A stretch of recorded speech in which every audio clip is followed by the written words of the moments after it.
Assalamualaikum warahmatullahi wabarakatuh. Nama saya Nur Ani Syakirah binti Nordin, pelajar Jabatan Kejuruteraan Mekanikal Reka Bentuk Produk semester akhir. Nombor matrik 19 DRP 17F1003. Saya telah menjalani latihan industri di Fujimaster Engineering Sdn Bhd yang beralamat di nombor 6 Jalan Perniagaan Setia 1/13, Taman Perniagaan Setia 2, 81100, Johor Bahru, Johor. Fujimaster Engineering Sdn Bhd adalah sebuah syarikat automasi yang bertapak di Johor Bahru. Syarikat penyembadu sistem yang menyediakan penyelesaian automasi, ujian dan pengukuran utama untuk pelanggan industri. Fujimaster Engineering Sdn Bhd memulakan perniagaan pada tahun 1995 di Senai, Johor.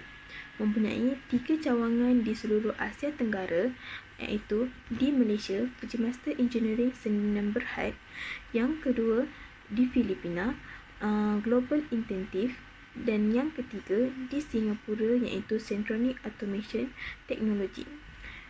Fujimaster Engineering Sdn Bhd menawarkan one-stop key solution kepada pelanggannya.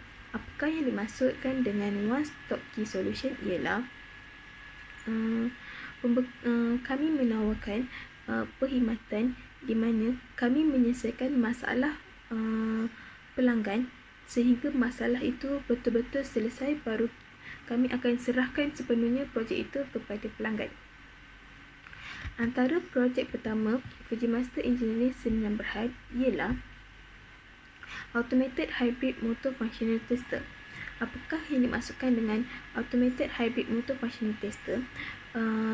Di dalam tester ini, pada asalnya pelanggan kami mempunyai 8 mesin yang berlainan untuk 9 fungsi yang berlainan. Tetapi Fujimaster Engineering Sdn Bhd telah berjaya menggabungkan 8 mesin kepada satu mesin automatik yang sangat memudahkan pengguna-penggunanya. Mesin ini digunakan untuk ujian dielectric AC, pengukuran voltan, ujian langkah sudut dan ujian arah, ujian hypod, ujian bunyi dan lain-lain lagi. Sepanjang menjalani latihan industri di Fujimaster Engineering Sdn Bhd, saya telah ditempatkan di bawah unit admin department dan unit pengurusan.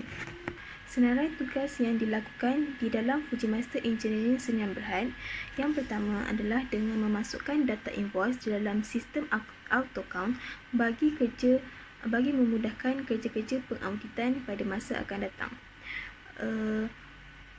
Untuk memasukkan data invoice, ada beberapa tata cara yang perlu diikuti supaya suatu PI itu dapat diisi dengan betul.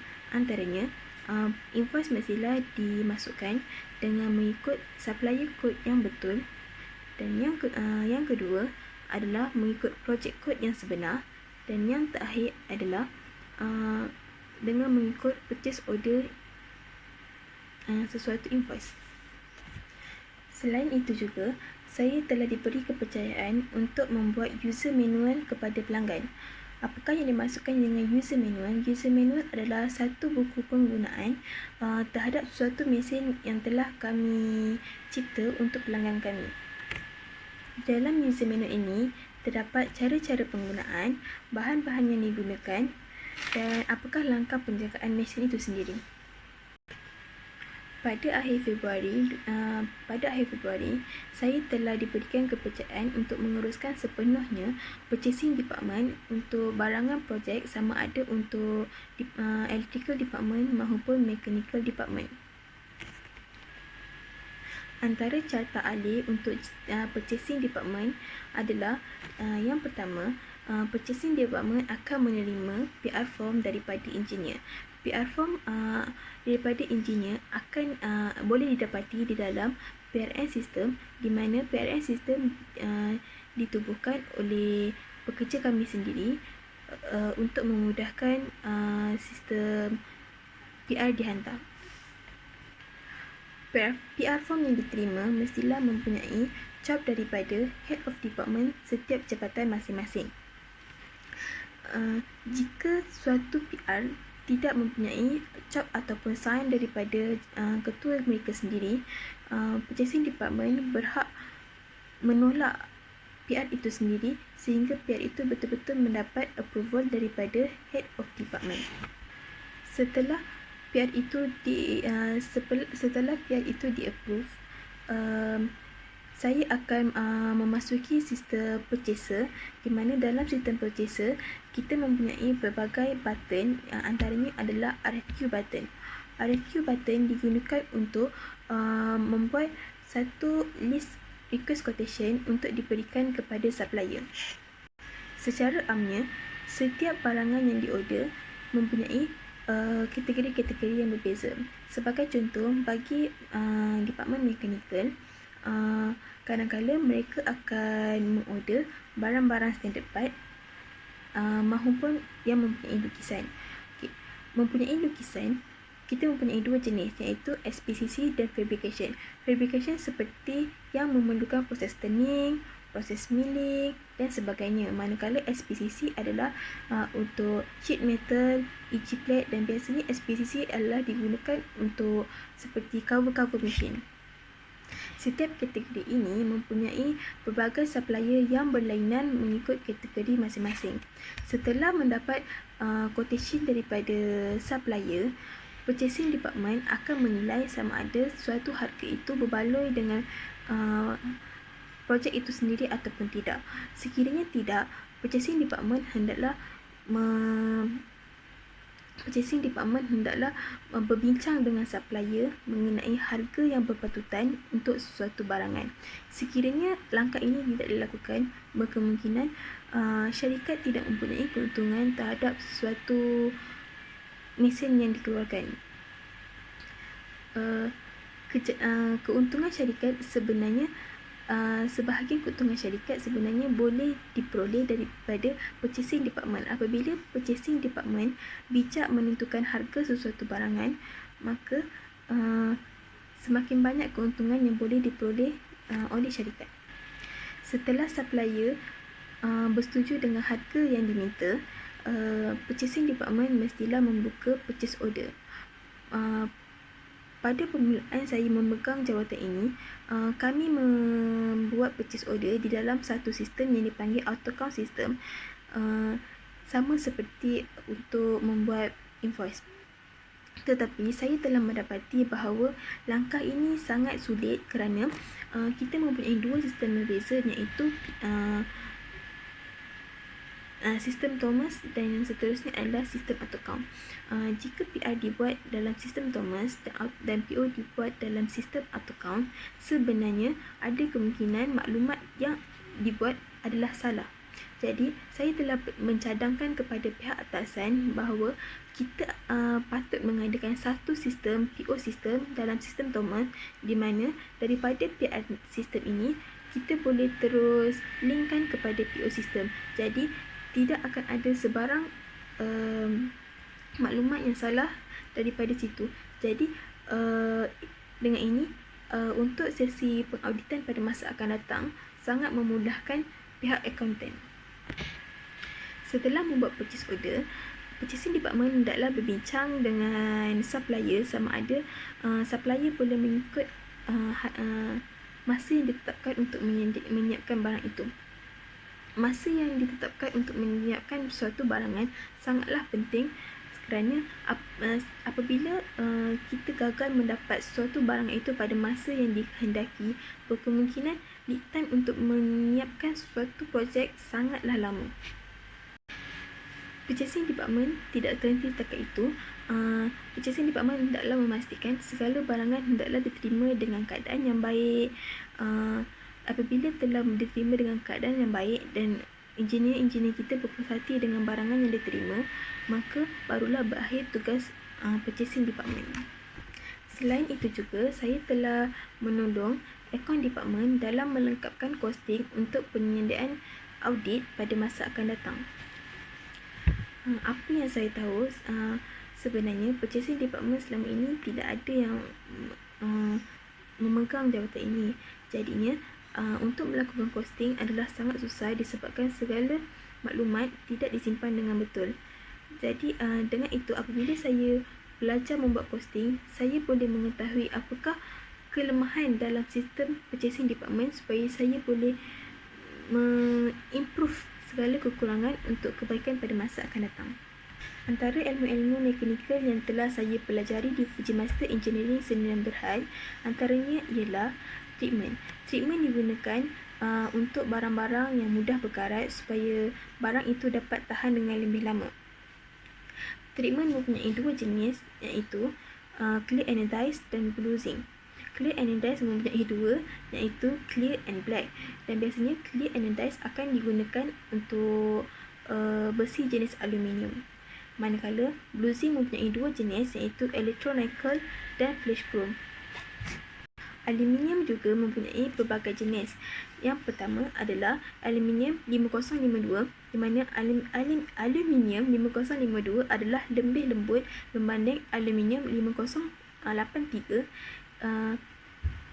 yang biasa kita gunakan dalam Fujimaster Engineering Sdn Bhd. Selain itu juga kita aluminium terdapat satu jenis aluminium yang sangat keras, iaitu aluminium 6061. Terdapat beberapa bahan dalam suatu projek, antaranya adalah white durlin, black durlin, blue nylon, PVC, urethane, teflon dan stainless steel. Stainless steel mempunyai dua jenis, iaitu stainless steel 304 dan stainless steel 316. Stainless steel 316 dia sangat bagus untuk projek-projek yang menggunakan bahan kimikal kerana ia adalah satu stainless steel yang lebih tahan lama daripada yang lain. Selain itu, terdapat juga bahan-bahan seperti akrik, copper dan brass. Copper dan brass digunakan untuk berhubung dengan current. Antara proses-proses yang telah saya pelajari secara tidak langsung dalam Fujimaster Engineering Sdn Bhd adalah milling, lathe, CNC milling and CNC lathe dan welding. Di Fujimaster Engineering Sdn Bhd, kami menggunakan dua jenis welding, iaitu ARCA dan MIG. Sebentar tadi saya ada sebutkan jenis-jenis bahan, iaitu yang bernama durlin. Durlin ni kita gunakan untuk menanam helikol. Kenapa kita perlu tanam helikol? Helikol digunakan untuk memprotek skru daripada supaya tidak loose dalam suatu projek. Helikol biasanya dipasang pada barangan plastik seperti durlin dan teflon lah, seperti yang saya mention sebelum tadi. Selain itu juga, saya telah join beberapa minit mesyuarat bersama orang-orang penting company, di mana melalui minit-minit mesyuarat ini saya telah membuka minda saya untuk menjalankan suatu pengurusan company adalah tidak mudah dalam suatu company. Sebagai info tambahan, untuk membersihkan sesuatu mesin, kita menggunakan alkohol untuk lap jenis material seperti akrik dan polikarbonat supaya surface kita punya mesin tidak kusam. Selain itu juga, tina digunakan untuk mengelap besi jenis aluminium, tetapi aluminium yang terdapat treatment adalah tidak digalakkan. Baru-baru ini kita mempunyai permasalahan di mana suatu projek itu hendaklah disiapkan dengan cepat, tetapi kita mempunyai masa yang sangat singkat untuk menghantar projek kita sendiri ke treatment. Jadi saya telah memberi cadangan bahawa projek barang itu kita boleh spray untuk mengekalkan dia punya kecantikan supaya tidak karat. Untuk maklumat Politeknik Muazzam Shah, saya telah diberikan peluang untuk bekerja di Fujimaster Engineering Sdn Bhd selepas saya tamat latihan industri pada semester ini. Antara cadangan saya kepada pihak politeknik adalah sebenarnya seseorang pelajar tidak semestinya perlu mengikuti lawatan industri mengikut jurusan mereka semata-mata, kerana mereka memerlukan kemahiran lain juga untuk mereka meneruskan perjalanan mereka dalam bidang pekerjaan pada masa akan datang. Pada pandangan saya, sekiranya seseorang pelajar hanya memfokuskan pada bidang mereka sahaja, adalah sangat sukar untuk mereka mendapatkan peluang pekerjaan pada masa akan datang. Cadangan saya kepada pihak industri juga, sebenarnya pihak industri mestilah memahami jurusan apa yang diambil oleh suatu pelajar. Pihak industri berhak memberikan pelajar suatu tugasan di luar jurusan mereka, tetapi mereka mestilah memberikan pelajar itu suatu tugasan yang di dalam jurusan mereka, supaya mereka senang untuk membuat laporan akhir lawatan industri. Sekian, itu saja saya punya pemandangan pada hari ini. Terima kasih.